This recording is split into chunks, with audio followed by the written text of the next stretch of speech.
Today we'll quickly cover the results from yesterday's Illinois primary. We did do a 2-hour stream thanks to the few people that showed up, but this is going to be a real quick one because there's not a whole lot to look at here. The big race here is in the U.S. Senate, and it's an open seat. Dick Durbin is retiring, so three major candidates here to replace him. And in a little bit of an upset, the winner is actually Juliana Stratton. She's the current lieutenant governor. Raja Krishnamurthy. He finished in second place with 33% to Stratton's 40. In the most populous county, Cook County also had Stratton pulling in 40%. So she had the backing of Governor Pritzker, obviously, because she's the lieutenant governor. But right now, a 7% margin is actually more than what most people would have thought. So because it's a pretty blue state, it doesn't really matter what happens on the Republican side. But we can go down here. We've got Don Tracy. He's the winner. He's going to face Stratton. He also got about 40%. Because the general election is not expected to be competitive, there's not much to say about the primary here. Last time Durbin won re-election in 2020 with about 55% of the vote. So in the expected blue-leaning environment, Republicans don't even have a good shot at getting the margin under 10%.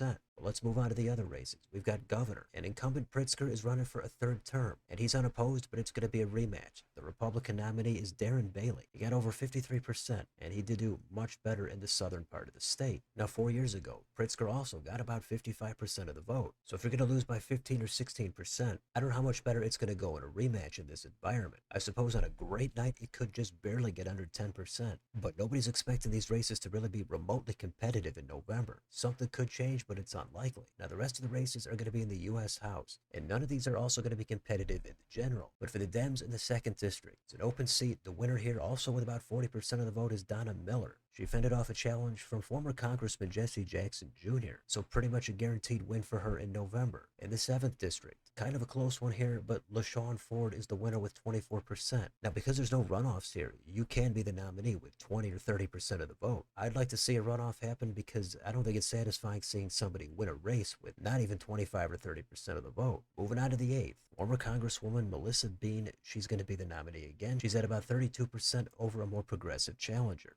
And in the 9th, Daniel Biss is the nominee here with 29%. Even more progressive, Kat Abu Ghazala got 26. So a close race there, but again, not much competition expected there, so we don't really even need to look at the Republican side. There's a little bit more happening under the radar. We've got the comptroller election. This is the primary for the Dems. This hasn't even been called yet. It's still a battle between the top two challengers, so it's kind of all over the place. So I'm going to move on from there and wrap it up. And if you want the full table of results, we've got it right here for the U.S. House. Much of them are either uncontested or there's just token opposition. And only 3 Republican seats out of 17 in this state. It's a pretty bad map, but those are the results. Then there's a little bit more down here. Some of this gets pretty local. And then there's the state legislature with the House and the Senate. The vast majority of these also uncontested. Not much competition happening on either side in any of these districts. So this is what we've got going on here in Illinois. It's another early primary, but then there's kind of a gap until May, and then things start to heat up more. So I think we're going to wind it down here. Again, kind of a quick one, but those are the results here for Illinois. So let me know in the comments. What do you think about any of these races? How about the results for the Senate? The Republicans have any chance here? What about the rematch for governor? And how about some of those down ballot races? Let me know what you think down below on your way out. Don't forget to like, share, and subscribe. Join if you'd like to support the channel. Thanks for watching. I'll see you next time.